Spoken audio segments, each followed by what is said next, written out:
நாம் பிறருக்கு உதவி செய்வதை தேவன் பார்க்கிற போது, ஊழியத்திலே பங்கெடுத்திருக்கிறவர்கள் நீங்கள் செய்கிற ஊழியத்தின் விதத்தை தேவன் பார்க்கிற போது, சில பேர் ஊழியத்துல பங்கெடுத்துக்கிட்டு இருப்பாங்க. அவங்கள பார்க்கும்போது எனக்கே ரொம்ப வேதனையா இருக்கும். எனக்கே அவங்க செய்யற ஊழியத்தை பார்க்கும்போது அது வேதனையா இருக்குன்னா, அப்போ தேவனுக்கு அது எவ்வளவு வேதனை உள்ளதா இருக்கும்.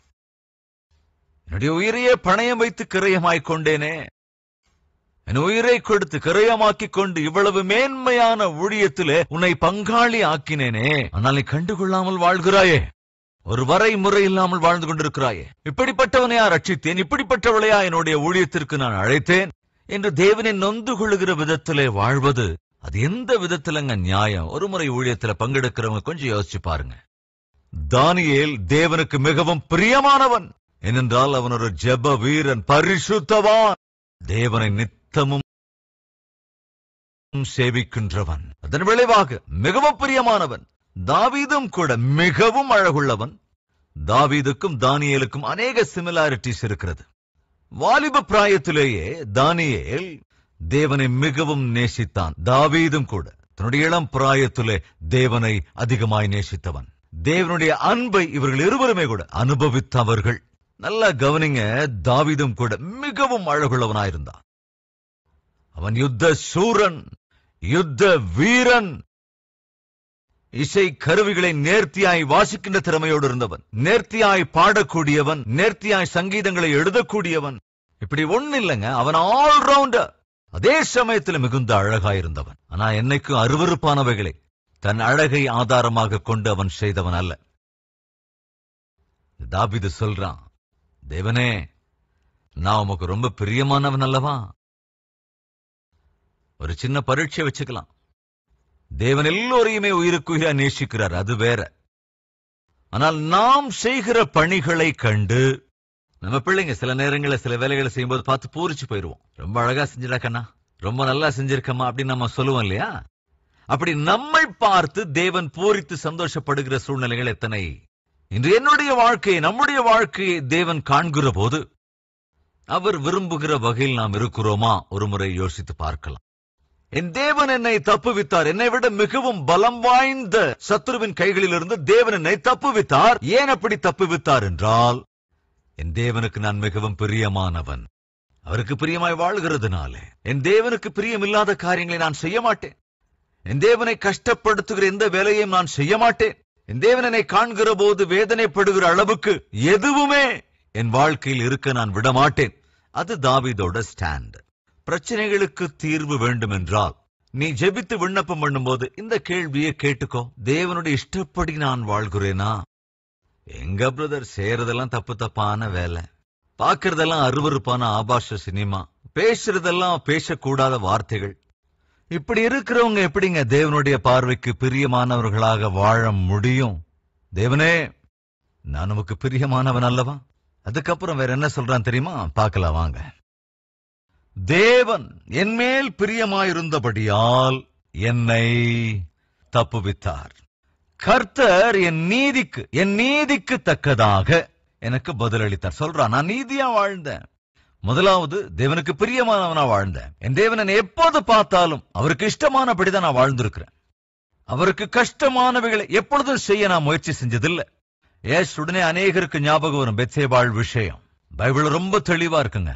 பெத்சேபாளுடைய ஒரு காரியத்தை தவிர தாவீது வேறெந்த தப்பும் செய்யவில்லை. தாவீது தேவனுக்கு மிகவும் பிரியமானவன். இரண்டாவது, நான் நீதியுள்ளவனாக வாழ்ந்தேன். மூன்றாவதாக வாசிக்கிறேன், என் கைகளின் சுத்தத்திற்கு தக்கதாக என்றால் கைகளின் சுத்தம், குற்றமற்றவன். எந்த விஷயத்திலும் ஒரு விஷயத்தில் கூட குற்றமுள்ளவனாக நிரூபிக்கப்படவில்லை. குற்றமற்றவனாக வாழ்ந்தவன், நீதியாக வாழ்ந்தவன். அது மாத்திரமில்லைங்க, கர்த்தருடைய வழிகளை என்ன செய்தானா?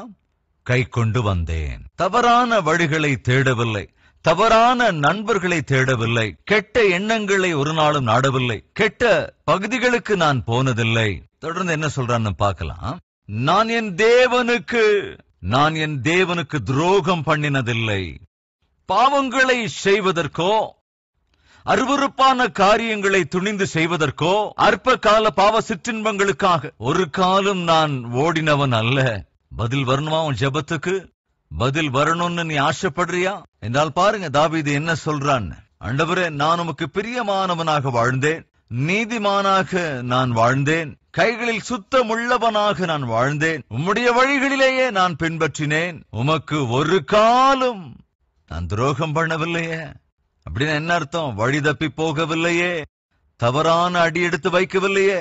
தொடர்ந்து அவருடைய நியாயங்களை எல்லாம் எனக்கு முன்பாக நிறுத்தினேன், அவருடைய பிரமாணங்களை நான் தள்ளி போட்டவனும் இல்லை. நான் அவருக்கு கீழ்ப்படுகிறவன், நான் அவருடைய பேச்சுக்கு செவிசாய்ப்பவன், நான் அவருக்கு பிரியமானவன், நான் அவருடைய நீதியை கை கொள்ளுகின்றவன், கைகளில் சுத்தமுள்ளவனாய் வாழ்கின்றவன், நீதிக்கு புறம்பான காரியங்களை செய்யாமல் நான் என் தேவனை மாத்திரமே பின்பற்றுகிறேன், நான் தேவனுடைய வார்த்தைக்கு செவிசாய்க்கிறேன், அவருக்கு ஒரு காலம் துரோகம் பண்ணினதில்லை, அவருடைய பிரமாணங்களை தள்ளி போடவில்லை. என்ன சொல்றான் பாருங்க, நான் தப்பான எதையும் செய்ய மாட்டேன், என் துர்க்குணத்துக்கு என்னை விலக்கி காத்து கொண்டேன். அப்படின்னா என்ன அர்த்தம்? ஒருவேளை அதற்கான வாய்ப்பு கிடைச்சா கூட தின்ன மாட்டேன் அப்படின்னா என்ன அர்த்தம்? போக மாட்டேன். ஏண்டா போலையா அப்படின்னு கேட்டா, இல்ல போகல அப்படின்னா என்ன அர்த்தம்? அழைப்பு வந்தது அப்படின்னு தானே. நான் அதை செய்யல அப்படின்னா என்ன அர்த்தம்? செய்வதற்கான வாய்ப்பு எனக்கு வந்தது. சகோதர சகோதரிகளே, நம்மள சில பேர் ஏன் சில பாவங்களை இன்னும் செய்யலன்னா செய்வதற்கான வாய்ப்பு இன்னும் வராததால, செய்கிற வாய்ப்பு கிடைக்காததாலதான் இன்னைக்கு நீதிமான் போல இருக்கிறாயே தவிர, பாவம் செய்வதற்கான வாய்ப்பு கிடைச்சா நீ மௌனமா இருப்பியா? மௌனமா உன்னால இருக்க முடியுமா? ஆண்டவரே, என் துர்க்குணத்துக்கு நான் என்னை விலக்கி காத்து கொண்டேன். செய்வதற்கான வாய்ப்பு எனக்கு வந்தது, நான் செய்யக்கூடாதுன்னு நினைச்சேன், அது செய்யாமலேயே என்ன நான் விலக்கி காத்து கொண்டேன். ஏன்னா நான் உம்முடைய பார்வைக்கு நீதியுள்ளவனாய் இருக்க வேண்டும் என்று விரும்புகிறேன். அதுதான் சொல்றான் பாருங்க, என் துர்க்குணத்துக்கு என்னை விலக்கி காத்து கொண்டேன். ஆகையால் கர்த்தர் என் நீதிக்கும் தம்முடைய கண்களுக்கு முன் இருக்கிற என் கைகளின் சுத்தத்திற்கும் தக்கதாக எனக்கு பதிலளித்தார். உன்னுடைய ஜெபத்துக்கும் பதில் வரணுமா என்றால் உன்னுடைய கரங்கள் சுத்தமுள்ளதாயிருக்க வேண்டும். உன் விண்ணப்பத்திற்கு பதில் வரணுமா என்றால் நீ நீதியான வாழ்க்கை வாழ வேண்டும். உன் விண்ணப்பங்களுக்கு பதில் வர வேண்டுமா என்றால் துர்க்குணத்திற்கு உன் வாழ்க்கையில் நீ இடம் தராமல் பார்த்துக் கொள்ள வேண்டும். ஜெபத்துக்கு பதில் வர வேண்டுமா என்றால் நீ தேவனுக்கு கீழ்ப்படிய வேண்டும். அவரை விட்டு விலகாமல் அவரையே பின்பற்ற வேண்டும். நீதியுள்ள வாழ்க்கை வாழ வேண்டும். குற்றமில்லாத வாழ்க்கை வாழ வேண்டும். இவைகள் எல்லாமே ஒருவேளை உன் வாழ்க்கையில் சாத்தியமாகும் என்றால் நீயே சொல்லுவாய், என்னவென்று தெரியுமா? என் தேவனுக்கு நான் மிகவும் பிரியமான பிள்ளை. என்னைக்காவது சகோதரனே சகோதரியே, என்னைக்காவது இந்த வார்த்தையை நம்மளால சொல்ல முடிஞ்சிருக்கா? ஆண்டவரே, நான் நமக்கு ரொம்ப பிரியமான பிள்ளை அப்பா, சொல்ல முடிகிறதா? ஏன் சொல்ல முடியவில்லை? எங்க காலையில் எந்திரிச்சா தேவனுக்கு ஏதோ ஒரு வகையில காயப்படுத்துற காரியங்களை தான் செஞ்சுக்கிட்டு இருக்கோம். ஒவ்வொரு நாளும் தேவனுக்கு இஷ்டமில்லாத காரியங்களை தான் தொடர்ந்து செஞ்சுக்கிட்டு இருக்கோம். அவருடைய மனதை காயப்படுத்துகிறவைகளைத்தான் நான் செய்துகிட்டே இருக்கிறேன். நான் எப்படி அவருக்கு பிரியமானவனா? என்னைக்காவது வாழ முடிஞ்சதுன்னா அது எவ்வளவு நல்லாதான் இருக்கும் என்றால் இன்று உன் வாழ்க்கையை மாற்றிக்கொள், நீ திருத்திக்கொள். தேவனிடத்திலிருந்து பதில் வர வேண்டும் என்றால் உன் பங்குக்கு நீ செய்ய வேண்டிய எல்லாவற்றையும் செய்தாக வேண்டும். அதுல இது கவனிங்க, ரொம்ப முக்கியமானது. எதெல்லாம்? நீதியா வாழ்றது, உண்மை உள்ள வாழ்க்கை வாழ்றது, துர்காரியங்களுக்கு விலகி வாழ்வது, தேவனை விட்டு விலகாமல் அவருடைய வழிகளிலே நடப்பது, அவருக்கு பிரியமானவனாய் வாழ்வது. நான் அவருடைய கண்களுக்கு முன்னிருக்கிற என் கைகளின் சுத்தத்திற்கு தக்கதாக அவர் எனக்கு பதில் அளித்தார் என்று சொல்லுகிறான். பதில் அளித்தார். எனவே அப்படிப்பட்ட ஒரு வாழ்க்கைக்காக தேவனிடத்தில் ஜெபிக்கலாமா? பக்தனான தாவீது இந்த அற்புதமான சங்கீதத்தை எழுதி, என்னுடைய சத்துருக்கள் என்னை விட மிகுந்த பலசாலிகளாய் இருக்கையில் தேவன் என்னை அவர்கள் கரங்களிலிருந்து விடுவித்தார். ஏனென்றால் என் தேவனுக்கு நான் விருப்பமானவன் என்பதனால், நீதியான வழிகளிலே நான் நடந்ததினால், என் கைகளில் சுத்தமுள்ளவனாக வாழ்ந்ததினால், ஒரு காலம் என் தேவனை விட்டு நான் விலகாமல் வாழ்ந்ததினால், நீதி மார்க்கத்தை நான் அனுசரிக்கிறவன் என்பதனால், என் தேவனுடைய பார்வையில குற்றமில்லாமல் என் வாழ்க்கை வாழ்ந்ததினால் என் தேவன் எனக்கு பிரதிபலனை அருளிச் செய்தார். இப்படிப்பட்ட கிருபையை எனக்கு அருளிச் செய்யுங்க அப்பா. அப்படிப்பட்ட ஒரு வாழ்க்கையை எனக்கு அருளிச் செய்யுங்க ஆண்டவரே. எங்களுக்கு அருளிச் செய்யுங்க ஆண்டவரே. உம்முடைய பிள்ளைகளுக்கு அருளிச் செய்யுங்கப்பா. நாங்கள் செய்ய வேண்டிய எல்லாவற்றையும் நாங்கள் செய்ய வேண்டும். நாங்கள் செய்ய வேண்டியதை செய்யாமல் உம்மிடத்திலே வந்து ஆச்சரிய காரியங்களை செய்யுங்க ஆண்டவரே. அற்புதத்தை செய்யுங்க ஆண்டவரே.